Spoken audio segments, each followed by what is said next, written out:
Thank you, and welcome to Platform Analytics Academy on Wednesday, April 17th, 2024. See, Adam asked where some people are from. It's awesome to see that we have people from everywhere. So that is really awesome to see and definitely appreciated.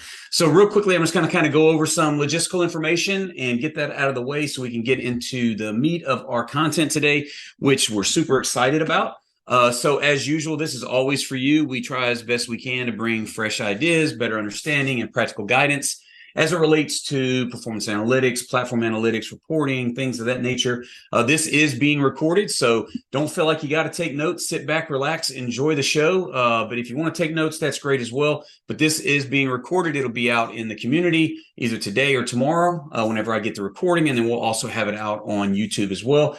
Q&A, please ask questions. We are here to answer. We have panelists that are here to answer questions outside of our presenter. If there is a question that comes in that is relevant to maybe where we are in the content and we feel it's important to stop there and ask that question, we'll definitely do that. But again, make sure that you ask those questions in the Q&A so we can get them answered there and everyone else can see those. And like I said, we have panelists who will be typing answers and not necessarily having to do all of them live. If you do have a question that's unrelated to the content that we're covering today, feel free to ask those as well. We may not necessarily get to those from a live perspective until after we've covered all of the content that we're going over today. But if one of the panelists that is on is able to answer the question, they'll do that for you, or they'll definitely send you a link to maybe a previous Academy session or docs or some other sort of collateral that we have to help you out with that information.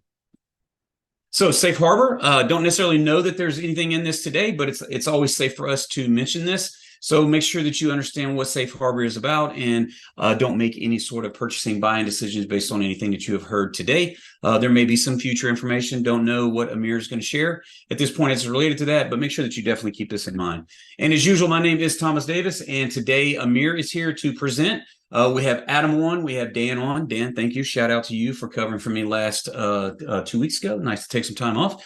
And then we also have RJ and Tara. Shout out to Tara for coming and joining us. Hadn't seen her in a couple, so it's good to see her again. And with that, today we are going to talk about something new, and it's called proactive analytics. And this is super, super exciting and super useful and just really great information. So with that, Amir, you can definitely take over and share, and let's get going.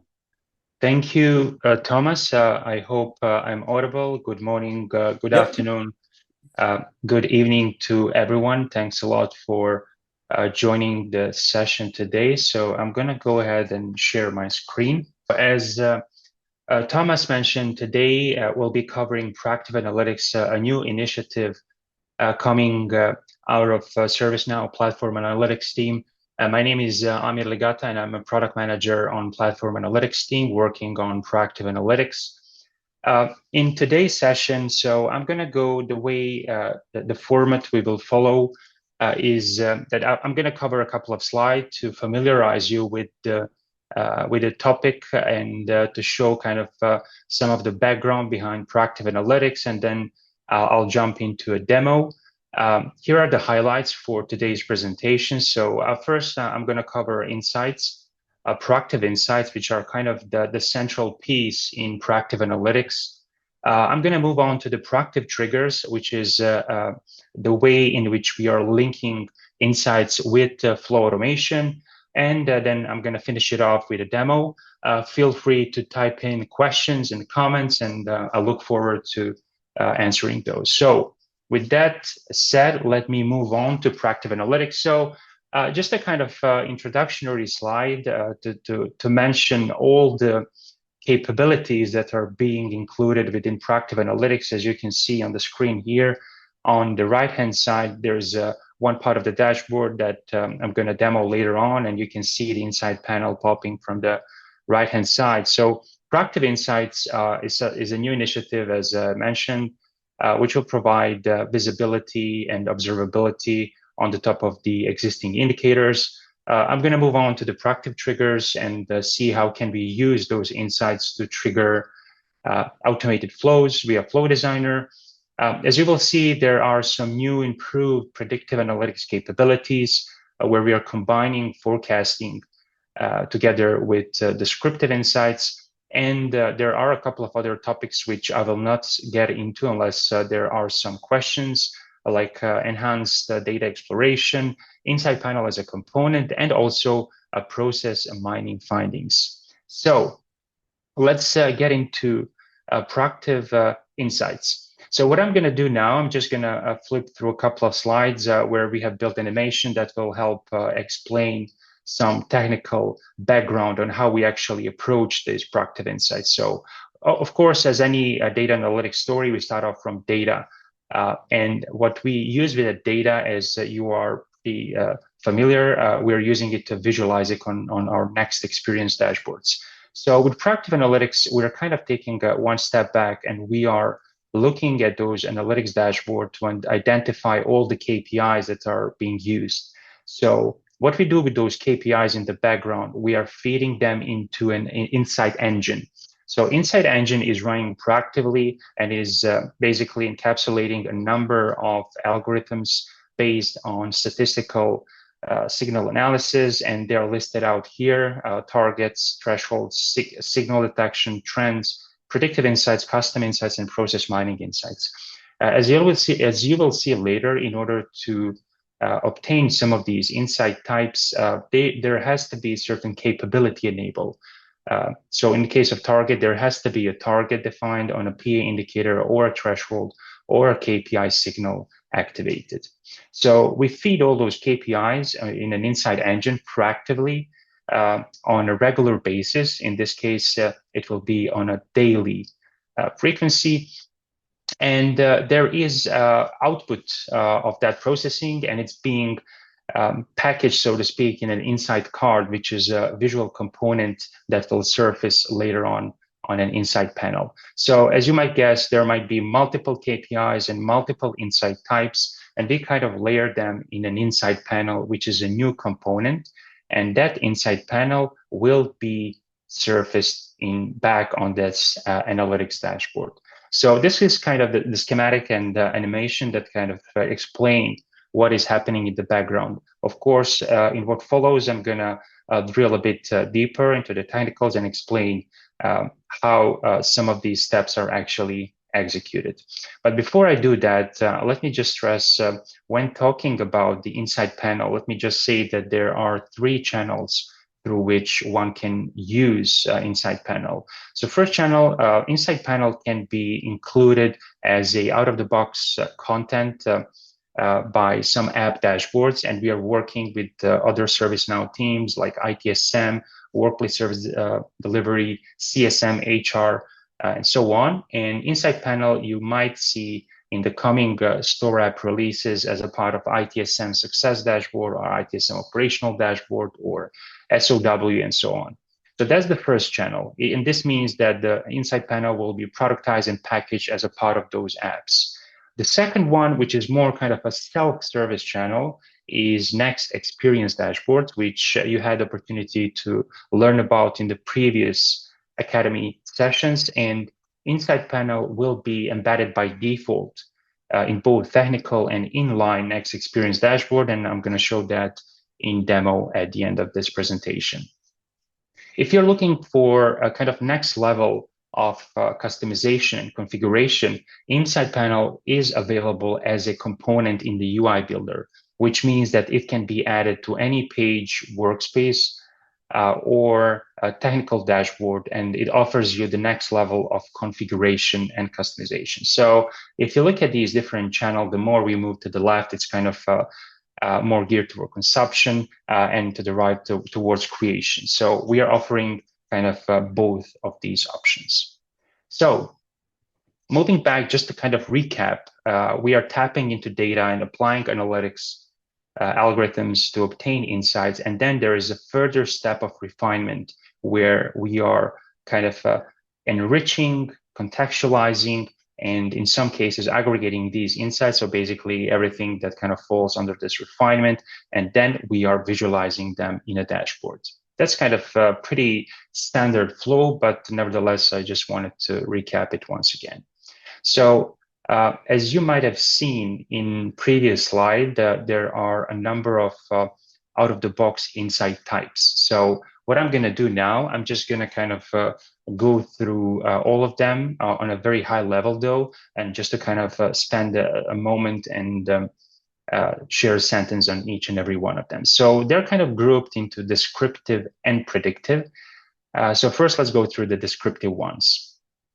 The first one that you might have seen is KPI signal. And for those familiar with analytics, you might know about KPI signal capability that is available and can be activated on any PA indicator within KPI detail. So basically, what this insight tells us is if there is an anomaly in the behavior of the underlying indicator resulting with some values that are falling outside of the expected range of values. So in short, it is a kind of indication of data anomaly. The next insight type is something we call key contributors. So this one is running automatically, and what it actually does, it is slicing dimensions of the underlying indicators and is pointing to a breakdown component or components that are driving this anomaly. So it might be the case that there is an anomaly on the top level indicator, but it might be one or two breakdown components that are causing these. So it kind of helps you narrow down to a specific dimensions and help you in this descriptive analysis. The third one is threshold breach or target missed, which is a kind of a self-explanatory, but it really helps in identifying occurrences where the P indicator has breached the threshold that is defined or missed the target. As mentioned a few minutes ago, the assumption is that the target or a threshold should be defined for that P indicator in order to get these insights. And the last one is trend, which is, again, pretty basic computation. Nevertheless, if there is a trend, if the P indicator is trending in a direction opposite to the direction that the P indicator needs to be optimized, then we are raising this trend insight. Of course, there are some nuances in here, which I can get into during the demo. So these four are descriptive insight types. As I mentioned, we're also shipping predictive insights. So here we are actually combining two capabilities. Forecasting and thresholds. And in this case, as in the animation shows here, what we are doing, we are forecasting whether 1 or 2 weeks from now, the PA indicator will breach the threshold and what is the likelihood of that happening.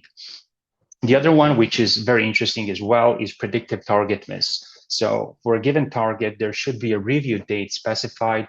And what this insight tells us is likelihood that we're not going to reach the target, actually, that we're going to miss the target. As you will see later, the predictive insights are including a couple of information listed out here, like what is the predicted value, what is the predicted gap, and what is the likelihood of this event happening. Next to descriptive and predictive, we're also adding process mining insights, which is relying on process mining tool, which you might be familiar with. If you are, then what I need to stress here that the assumption is that the process mining plugin is in place and the project is created, and process mining findings that are otherwise available in process mining workbench can be included and added to the dashboard next to other insights, which is kind of providing that bridging the gap between observability and explainability. And the other one are custom insights. So while we are offering these out-of-the-box default insight types, there might be other custom insights which are being computed by some of the apps. In the case of ITSM, that is benchmark. We also benchmark insights. We also have other examples like automated opportunities or missed opportunities. But the bottom line, the point of this showing is to tell that this framework, insight framework, is inclusive in the sense that the custom insights might be added and streamlined and displayed together and next to the available out-of-the-box insight types. So moving on. Hey, Amir, real quick, I'm yes. sorry. Because we've kind of had this question come in a couple times now, and I did send one of them to the docs, and I'm going to actually share that doc site now in the chat. But can you talk about, is this free? Is this a free plugin? Is this, I mean, that information so people will know as they continue to look at it? Right, right. So Insight Panel, let me say one part of it is free, and there is another one that is part of the premium PA premium plugin. So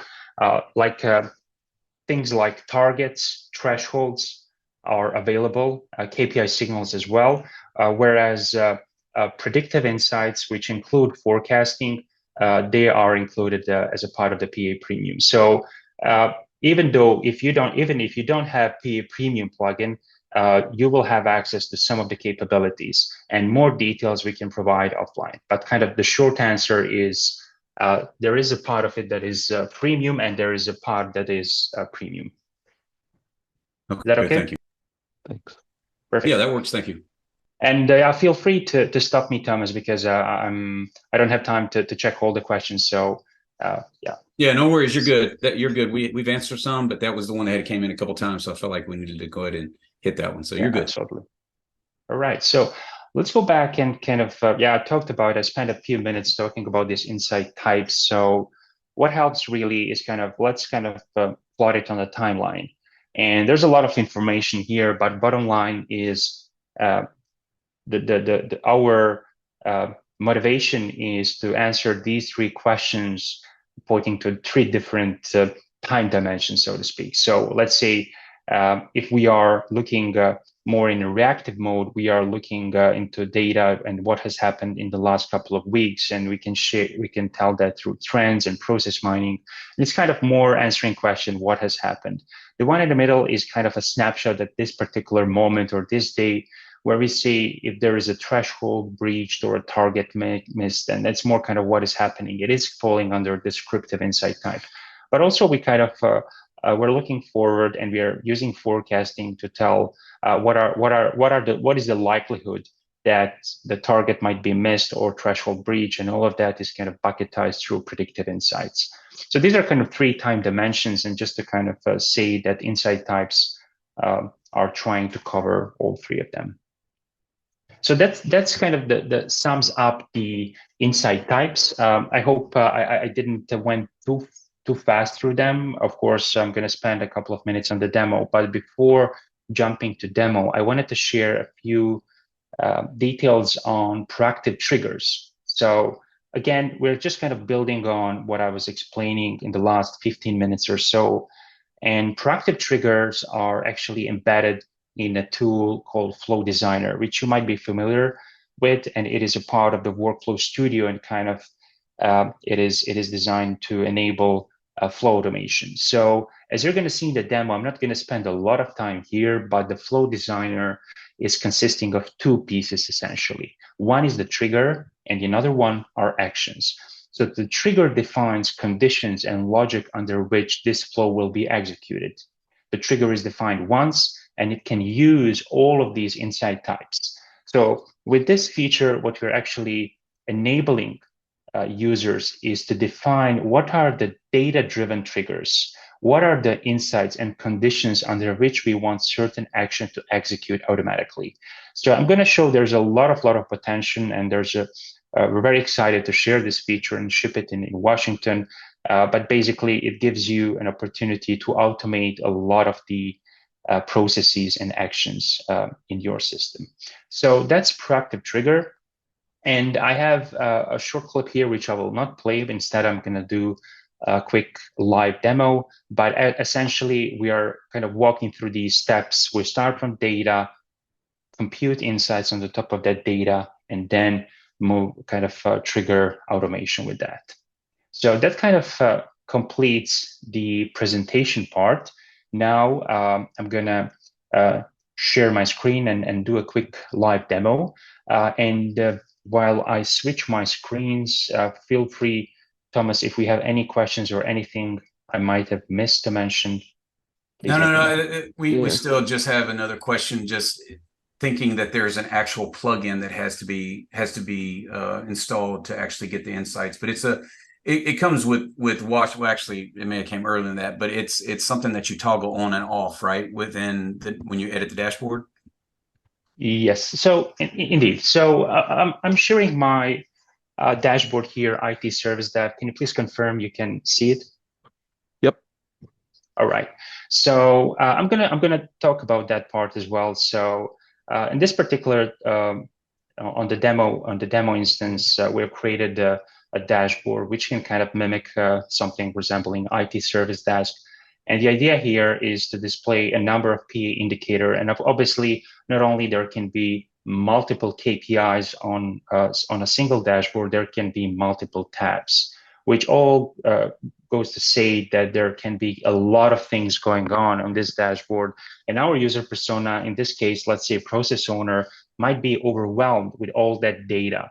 And it is definitely a challenge how to digest all of that and how to focus on things that matter at that particular moment. So what I'm going to do before kind of jumping into these insights, I'm going to kind of go back and hit edit and navigate to this dashboard settings. So I was on a dashboard and I hit this edit button, and now I'm in the dashboard setting. So here, as you can see, there are two sections related to dashboards, data refresh and presentation. And the third one is related to insights. So here, there are a number of toggles which you can just kind of switch on or off. And the first one, the top level one, is essentially to say show insights panel or toggle it off. So by default, when you go and when you start creating dashboards, next experience dashboards, Insight panel will be embedded by default. So this will be toggled on. So there's nothing really you need to enable other than deploying this PA Premium plugin. So in that sense, there's no additional wiring or there's no additional configurations you would have to do. I'm just going to kind of talk through the remaining toggles here, and kind of what helps is the short presentation I did just a few minutes ago. So you can see here we have three sections. The first one is descriptive analytics insights, predictive analytics insights, and display settings. So descriptive analytics insights basically gives you an opportunity to toggle on or off different insight types. And these are all insight types I was talking about a few minutes ago: trends, KPI signals, key contributors, targets, thresholds, and custom insights. Now, as I mentioned a couple of times, in order to have these insights, in the case of targets, thresholds, and KPI signals, one would have to either activate KPI signal or set target or threshold for that PA indicator. Otherwise, we will not have insights computed for these types. Trends and key contributors would be automatically computed for any PA indicator. Predictive analytics are, again, predictive targets and thresholds, which I spend a few minutes talking about. And at the very bottom, you have one which is related to displaying visualization, and it goes back to highlighting criticality or severity of a certain insight. So I'm going to spend a moment talking about it when I go back to the insight panel. So for the purposes and intent of this demo, we're just going to toggle on everything, and we're going to exit editing mode, and our process owner is back on this dashboard. So as you can see at the top right corner of the dashboard, there is the button Insights.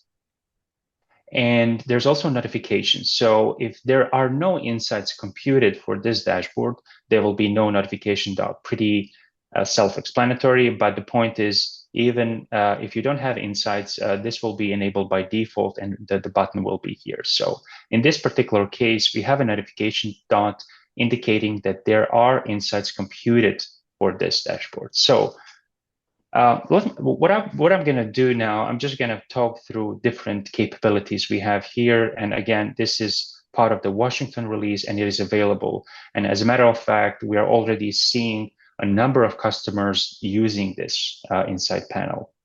So at the very top, as one might guess, there is a number of KPIs on this dashboard. And for some of them, for the purposes of this demo, I have set targets and thresholds.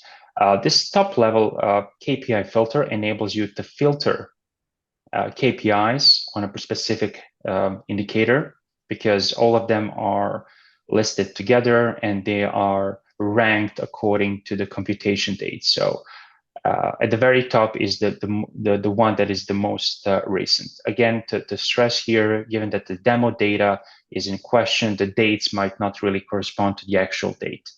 So at the very top, you have the indicator name, incident average CSAT. We also have an info icon, which tells you what is the insight type. And the purpose of showing the insight type is to give you an opportunity to go back to the dashboard settings and toggle off in case certain insight type is not relevant for this dashboard. Next to the info icon, we also have an actions. Every insight card has two actions that can be taken on. One is to mark as viewed, and another one is to remove this card. Marking the card as viewed indicates that the insight card has been kind of read through and understood, and it can be filtered later on. So I'm going to go back to the top level kind of filters and tool pills we have. Just let me go through the rest of the insight card. Here, the key message here encapsulates what the insight is about. And in this particular case, this is the simplest one.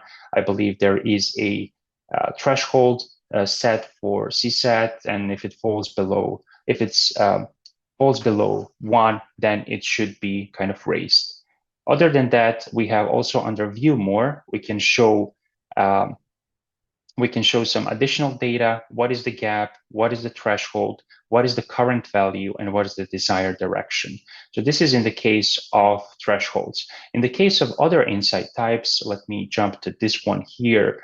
This is predictive threshold insights. In this particular case, the message might be different, and it is basically saying and indicating that the KPI is expected to be higher than 80%. What is the threshold value on a particular review date? And it also goes to say what would be the projected value. In the supporting information under View More, one can read what is the expected gap, what is the threshold that is set, what is the expected projected value, and what is the confidence level. Every insight card, as you might see here, will have on the left side this very narrow stripe, which is basically indicating severity. Severity can take on 3 values. It can be critical or red, indicating kind of high severity. It can be warning, which is in yellow color, or it can have information, just kind of informative purpose. In this case, we don't have those. So basically, what we are doing with Insight Card, we are assigning this different severity levels to say what is the extent to which the threshold was breached or a target missed. So these are different insight cards. As you can see, every insight card you have an opportunity, and there's a kind of call to action button, and you can drill down and you can look into it a bit deeper. So you can go to the KPI details for this one, and you can it's going to load in a moment, and you can look and you can explore data further. In this case, we have a threshold, so that threshold can be further tuned. So those are kind of the capabilities that are offered through Insight Panel, and I can kind of go into more details, but I believe for the purposes of this demo, this should be sufficient. Now, I don't want to conclude the demo here. Hi, Amir. Can I just ask? Yes. I think we had a couple of questions that are both related that just came in. I think they will kind of work together. Are the insights? So, who all has permissions, or what roles have permissions to be able to see and interact with the insight cards? Can anyone on the any viewer of the dashboard? Yes. See and interact with the insights. Yes, it can. So not only that, but also the actions that the specific user can take on it, like viewed or remove, those are kind of user specific and will not have impact on another viewer of the same dashboard. Okay, so I could remove it in my as an end user for my dashboard, but it won't remove it for another person. Yes, exactly. Good. Perfect. Thank you. Great. So indeed, I mean, there are further kind of details and aspects to this, which obviously go beyond like time that we have allocated for this, but definitely all of this will be available in the documentation. And not only that, but all the kind of guidelines and explanation on how to use Insight Panel as a component in UIB. And there we have far more customization and configuration capabilities that will be available in the product documentation. If we still have some time, I would like to spend just a few minutes on this flow designer. So I'm just going to give you a very quick tour over flow designer and talk about these proactive triggers. So what I'm going to do, I'm opening Workflow Studio, and specifically we want to go to a flow designer. So I've just created one test Academy flow, and what we want to go and we want to edit this flow. So as I was talking about, there are two parts to this. There's the trigger and the action. So setting up the trigger is super simple. So you just kind of select trigger, navigate to application, and select proactive analytics. So next thing happens, proactive analytics trigger is added, and one can kind of scroll through different insight types that are available and that you have seen on the dashboard. So let's say we want to talk about target missed. So I believe the target that we were analyzing was incident average C that. So we can set the target, we can set the gap, or we can remove it.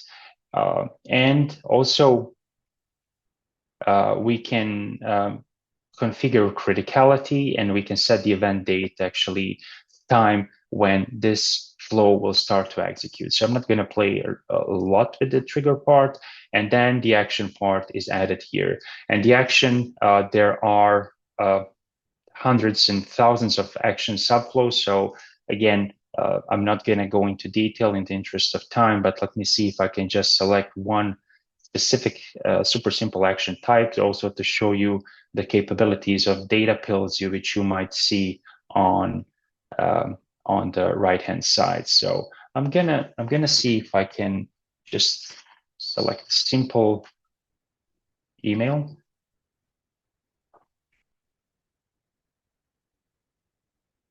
So let's say we want to notify IT manager in case certain target is missed. So what you can specify who is receiving an email and the subject and the body of the message. So what is really nice is that the message can be dynamically composed out of by using this data pills on the right-hand side panel.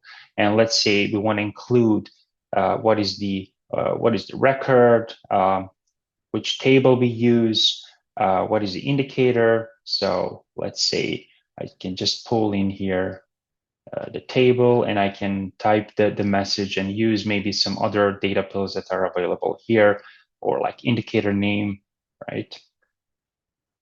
And this is how I can use it in subject. So what happens after we kind of click done and save it and test it and activate? Every time this condition is met, every time the indicator misses the target, this flow will be fired and triggered, and the action specified here will be executed. So this means that no one has to be on the dashboard checking for this Insight panel, and actually we can automate that whole experience. So I'm going to stop here and check if we have further questions in the interest of time. I mean, these are some specific questions. I don't know if you want to look at them, or if this ends up being covered as you continue. Can you see the Q&A? Yes, of course. So the first one, would special cause variation appear as an insight card, i.e., there are data points outside the control limits? And then the other one is, yeah, it's very specific as well. Wouldn't that be part of KPI details? Yes, part exactly. of this. That is a kind of, because KPI details is included within insights. Exactly. So in case for a certain PA indicator, let's say, let me see if we activate KPI details. Let me see if we're going to get anything. So the point is, Okay, so here we have an outlier identified. So what happens if we activate KPI detail for a certain indicator, and we go back here, next time the insights are computed, the engine will detect that there is a KPI signal activated and enabled for this indicator, and there will be new insight generated here. So if I would run now ad hoc those jobs which are scheduled to run at midnight, we would see new insight type here, specifically KPI signal insight type, and we would indeed see this message that the data points are outside the control limit. So, I mean, it depends, as you might be aware, there can be different outcomes of that KPI signal. If it's a short run, if it's a long run, or if it's a single anomaly. But indeed, like the message that you've written here, and like the type of messages you would see only if you would go to KPI details, the check on this KPI signal, this will be basically automatically retrieved, consolidated, refined, and pushed here alongside other insight types. Okay. So get to the other one, or yeah, I'm just going through that. So if someone takes an action, one of the insights, is there a way in which we can comment and track outcomes of said insights so that well, as of now, so this is a really good point. And of course, as you might imagine, this being the first release when we are shipping proactive insights, we wanted to take a sensible approach, and there was only so much we could deliver. But definitely, kind of the next leg of this journey or actionability is something we have considered. So specifically to answer your question, the collaboration and tracking is something we're considering in the current and coming releases. So definitely something you might see in the releases after Washington, that being San Diego, Yokohama, and Zurich. In this Washington, that is not yet available, but the collaboration aspects like assigning or kind of just marking that someone carried out action as on the basis of this insights is something we're planning in the coming releases. And hey, Amir, if I can add to that, I think that's a larger goal that we pursue as analytics as a whole. Like in this case, it's on insights and insight cards, but in general, analytics and context. Anything that you can deliver as context to the analytics that you're consuming is super valuable, and that's actually like to what Amir is mentioning.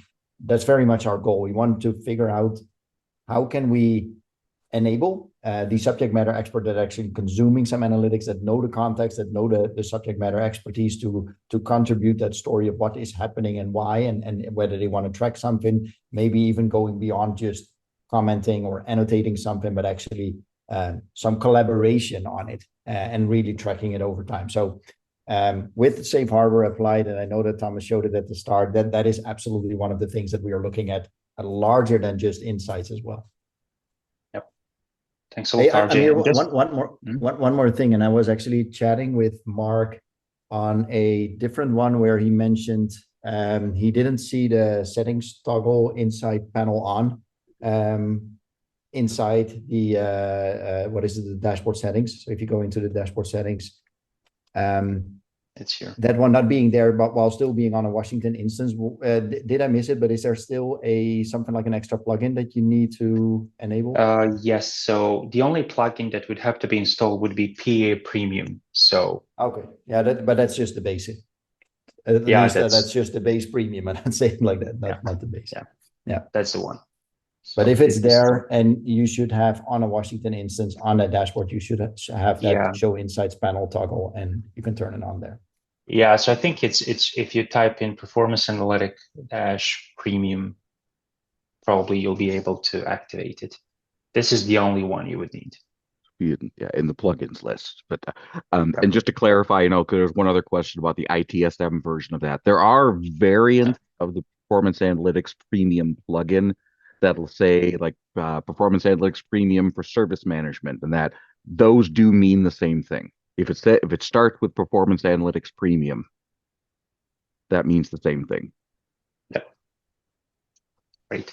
And thanks a lot, RJ, for chiming in. And just one important comment on the insight card, as you can see, every insight card has call to action. And by default, we are directing a user to a KPI details page. However, if you are using and configuring Insight Panel as a component in UIB, you actually have opportunity to specify any page or link to which you want to drive user for a given insight type. So if your flow, kind of workflow, is very specific, and given the specific PA indicator and insight type, you can customize it and drive it to another page. And that can kind of help and further elevate the actionability dimension.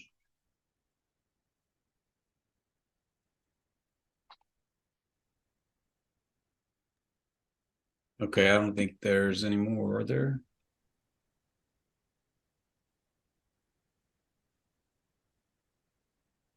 Not that I see, no. Yeah, you're good. Go forth.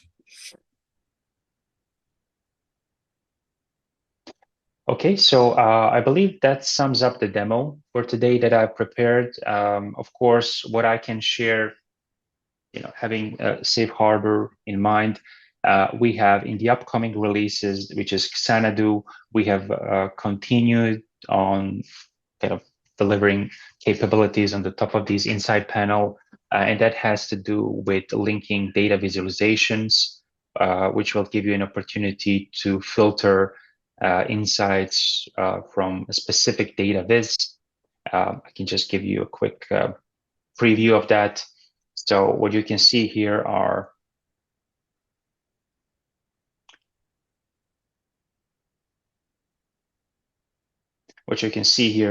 notification dots that are not only on the Insight tab, but also on specific data viz, which kind of helps you narrow down insights for a specific PA indicator. Also, we have further evolved, and we have been aggregating insights. So in case over a certain period of time, insights of same or similar type are being computed for the same indicator, we are aggregating them and grouping in under the same message. Also, there are some updates on the design. And next to that, we have been also working on suggestions and automating the creation of process mining findings. But again, I'm not going to go into that at this point, just to give you a preview that we are continuing development on this capability, and there is more and more innovations in the pipeline. So with that, I would complete the demo, and I would hand it back to you, Thomas, if we have further questions or if you have some final remarks to make. Sure. Thank you, Amir. Awesome. Really appreciate you going over that and talking to it and actually demoing it. So here's a great opportunity. We have about 15 minutes left. So if there are any questions, please add those. He may not be ready for it, but I will call on Adam. I don't know if he has anything that he wants to add. If you don't, that's great. But any questions? Here's a good time, unrelated or related to the content that we've covered, to, here's an opportunity for you to get a few minutes. Has there been a previous academy on KPI signals? Yes, there has. I will grab that. I feel like Adam was getting ready to say something, but I will grab that and I will put it into the question. Well, I will just say through all this, this is one of my favorite features that we've released to come through. A few of us on this call have been working with reporting and performance analytics for a decade. And this is one of the biggest advances with the proactive analytics, whether it's surfacing on the dashboard, the things you need to look at, the workflow or the flow triggers are amazing. My goal has always been to stop looking at reports, stop having people just scan data to find things. It's too hard. Our organizations are too big. There's too many moving parts. But when the analytics can surface important things for me to look at, or be even better, automatically fire a flow and take action, give me recommendations, help me out and get started, so that all I have to do is say yes and no, yes or no. It's so amazing and powerful on how we can improve our organization's efficiency, right? I don't want to pay people just to be scanning over tabs of data and clicking through next, looking for some anomaly to take action. I want to think about what are those anomalies I want to look for, and have it automatically do that. And whether that is firing a task to have somebody do a deep dive, I don't need to look at a report, find an issue, then ask somebody to go do a deep dive and then come back to me a few days later. Why not, if I'm looking to breach my SLAs, my SLA goals for the month, I'm going to breach. I'm not going to make my target. Why not have the manager of that group proactively figure out what to do so we do make it, rather than looking at back at last month saying I didn't make it. Let's figure out how we're going to make it this month, how we're going to make it this quarter. Just some amazing things that we can hook in with workflow automation and get the most out of the ServiceNow platform, which is a workflow platform. So the platform analytics experience has made everything look great, which is nice. I appreciate it, but the proactive analytics is going to make us work great. So I'm glad we're all here to see this and look what's in here. I'm very excited about this release and future releases too, as this grows. Awesome. Thank you, Adam. I think it'd be interesting to hear. I mean, does anyone have any initial? I realize you've only just, some of you just starting just seeing this. Is there any additional thoughts? I mean, what do you think of? Does this at least initially seem like a usable functionality for you? And you can either put it in the chat or you can. John Kelly says yes. Yes, this rocks. Yeah. Okay. He is asking again about the license we need again. So PA Premium will give you the ability to see it. And PA Premium is part of the Pro subscriptions for each of your applications. So, for example, if you have ITSM Pro, that includes PA Premium. If you have HR Pro, that includes PA Premium. So this is kind of a heads up on that. So PA Premium is not universal to all applications. So it is possible that you could have Pro for one application and not Pro for another. But in general, yeah, if you have a Pro subscription, then you have PA Premium. Yeah, and as we talk about platform analytics, the general gist is it's not just something you're going to add. This is much more of a rename to come through as we expand and add more functionality. To come through more than performance analytics is where we see platform analytics come in. Most of it is back entitled to come through. This isn't something you need to go buy. If you were able to do indicators and performance analytics, you're generally going to be able to do everything that we're showing now. If you weren't able to create indicators, then some of this you get, but the things that are indicator focused, you won't be able to. So most of us are going to be able to use this as soon as we upgrade without having to go purchase something else. Okay, so there are a couple questions or comments more about workspaces. Our workspace is a new way of consuming dashboards, and for workspaces, is that next experience? Are the terms interchangeable? So in Vancouver, you would have seen Platform Analytics Workspace as a menu item at the top of the instance itself. So Platform Analytics with experience on it, just the overall experience is the same thing. It's now in the Filter Navigator. When you actually, if you're new, if you're somebody new, that's what you're going to see in Washington. But there's a migration process as well that gives you the ability to take your previous dashboards when you're ready to do that, to migrate them over up until a certain release that we have where it becomes mandatory. But we have some sessions that we actually talked about that. But Workspaces was something that was attached to it in Vancouver, but now it is just Platform Analytics, and that will be something that you will be able to search for in the Filter Navigator in Washington and actually be able to see that. And RJ, I don't know if there's anything that you want to add to that. No, basically what I just have done, I pasted the URL of the enablement toolkit also in the chat. But I know you also have it in one of these slides to actually get there.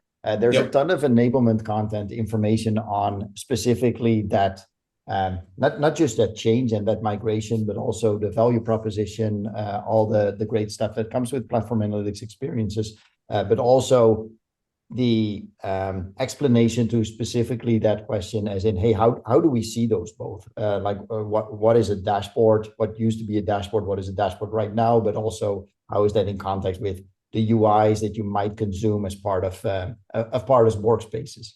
something like that. And indeed, to what Thomas just mentioned, the way how we're looking at it now is the analytics capabilities, the analytics feature, we don't see as part of a what we would call a workspace, because we think a workspace follows this pattern of where it's very much tied around a single persona does a certain, usually a single task.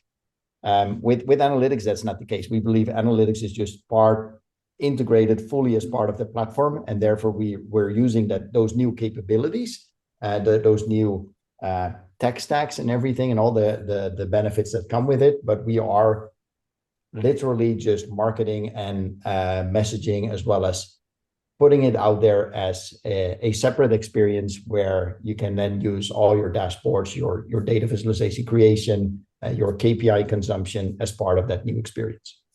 Okay, and Colette, it's very similar. So what is the difference between dashboards and data visualizations and platform analytics, and can you add insights to each? So data visualizations is what maybe the best way for you to understand is formerly what you would call a widget.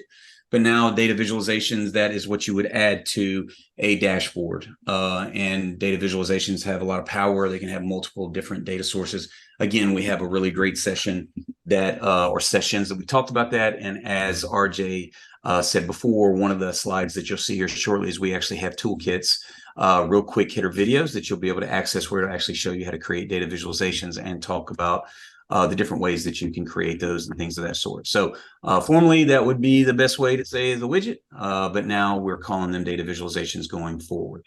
And the insight is on the dashboard based on the data visualizations that you actually attach to it. Yeah, and part of that's because a data visualization actually expands the capabilities of widgets. So you can use them in more context, not just on a dashboard. So you can use them on workspaces, you can use them in form. I mean, you can make them on, so you can put them all over the place. So there is one about scheduled list reports. I believe we had a session on that. I need to look for that.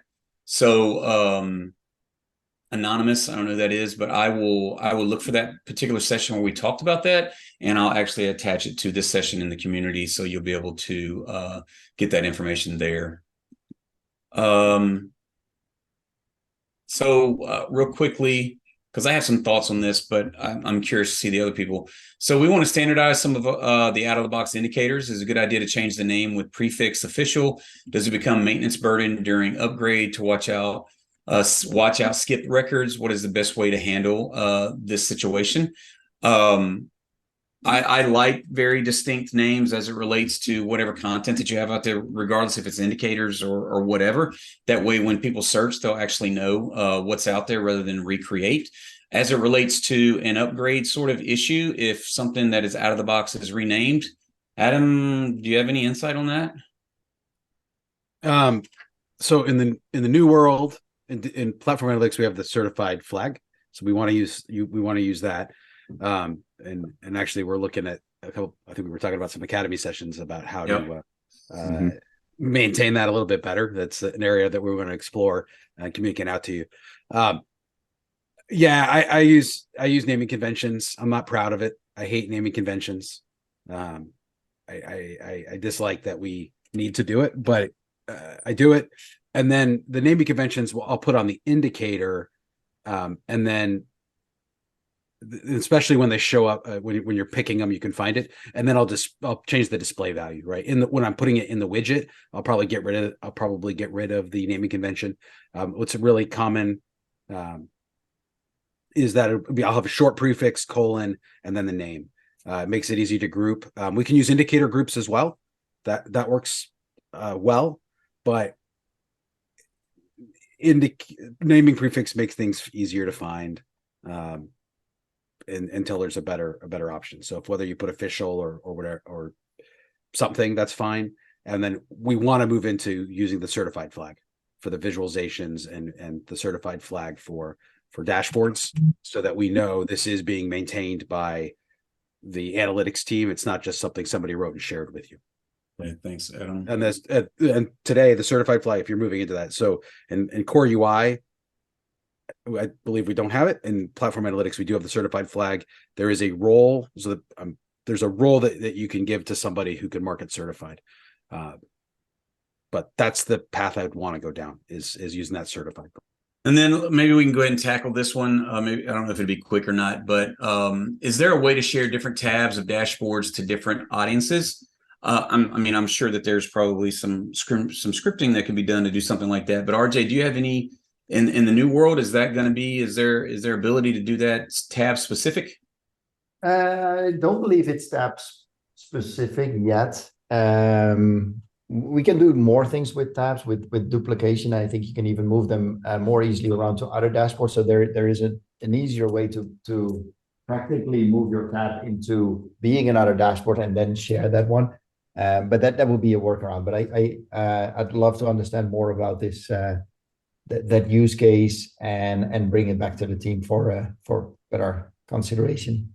Yeah, the only thing that I could think, first thing that pops in my head is that if you have a dashboard that maybe has 4 tabs on it, just as an idea, 4 tabs, and all 4 of those tabs represent a different team within your organization. Maybe you want one of those tabs only certain people can see, and then the tab another person can see.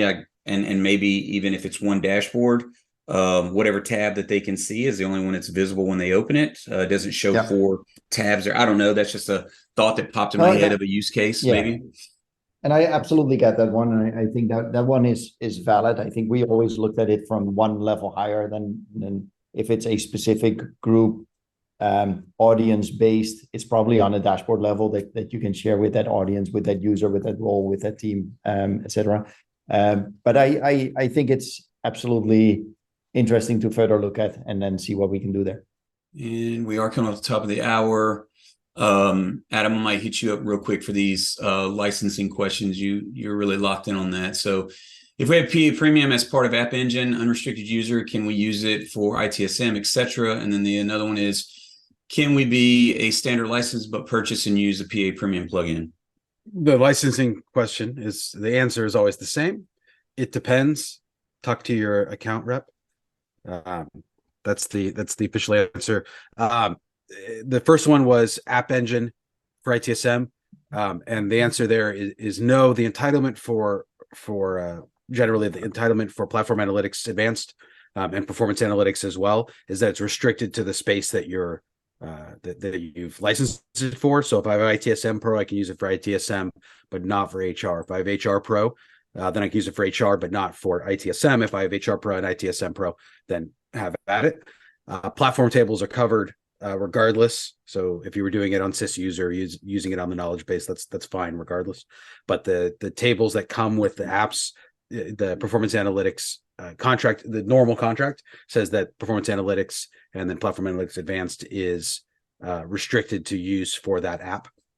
App Engine is for your custom tables that you're mapping to App Engine. Some of it will let you do it, particularly on a subprod, but it's against the contract, and it is supposed to be restricted to the space that you licensed it for. The second one was, if I have standard, can I get Performance Analytics? Talk to your account rep if there's an option. It depends on the product itself and what's available. We used to license it that way, but now today generally it's in Pro. But talk to your account rep about what comes. The one that talks about identifying duplicate and redundant reports, data visualization dashboards. We actually did a session late last year that I'll put. I'll grab the link and I make sure that it's within the recording in the community that actually can give you some really good insights. And that it's called housekeeping. And we actually did that session as a prep to think about whenever someone would start using the migration tool. So that one, I'll make sure that that's inside the community event as well. And Adam is typing one. I don't know if anybody wants to grab that last one there about PA dependency and PA objects or whatnot, or maybe we can just recommend that they ask that into the community and see if they can get the answer they're looking for there. We have the dependency tree in Core UI. Instead of doing that, yeah, it's a challenge. I don't believe that is. And RJ, can you speak to, and my understanding is that at least as of Washington, it's not available as an option in Platform Analytics Experience, but do you know anything more detail about that? No, sorry then. Okay. Sorry to put you on the spot, but I was just thinking that.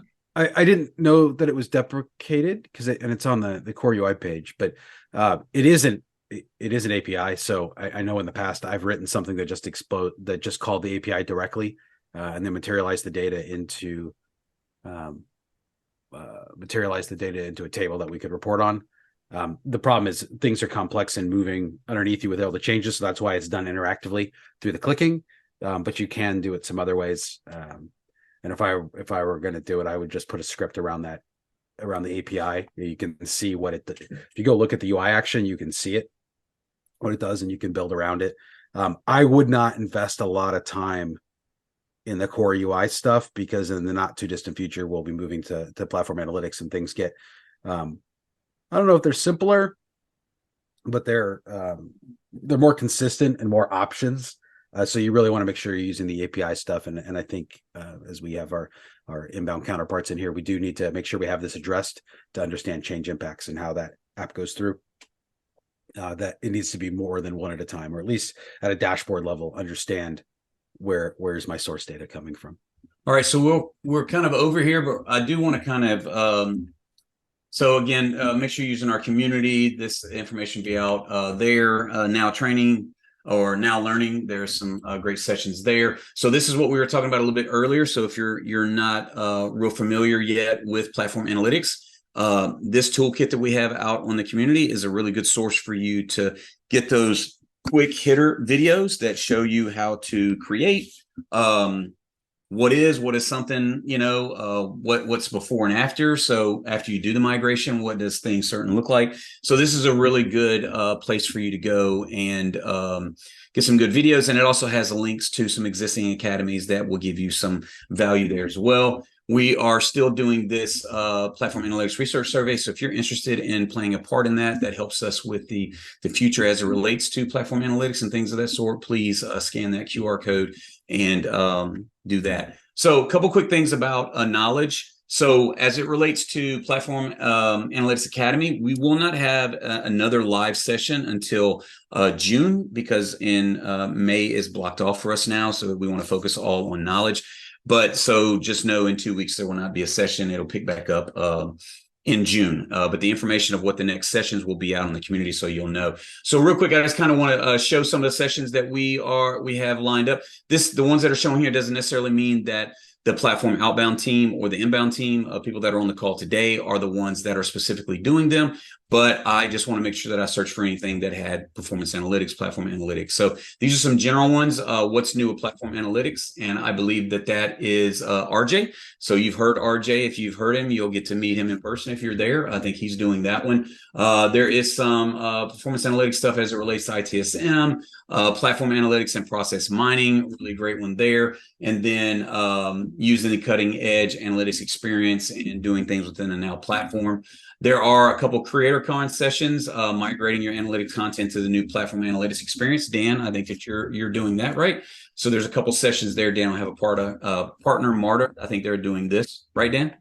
I know. Okay. I know. Yes, That. yes, we are. Sorry. It is okay. Get to my mute button. Try to get to my there mute are button.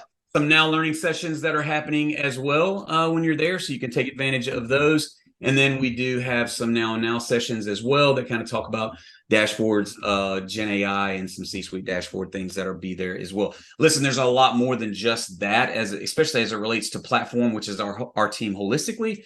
But from an analytics, and that's what the call that you're on, I want to make sure that I highlight those. So if you are going to Knowledge, if you're already signed up for Knowledge, I think everybody that's on this call will actually be there. So we'll have a booth, platform analytics booth. There will be a process mining booth. There'll be a lot of booths. So if you have not met us in person, or if you have a question, or just coming to say hello, see us again, please visit our booth. And if you can get to any of our sessions, we'd love to see you. And with that, sorry for going over 7 minutes, but thank you for coming. And this information will be out a little bit later on today. Amir, thank you again for great quality content, and we really appreciate it.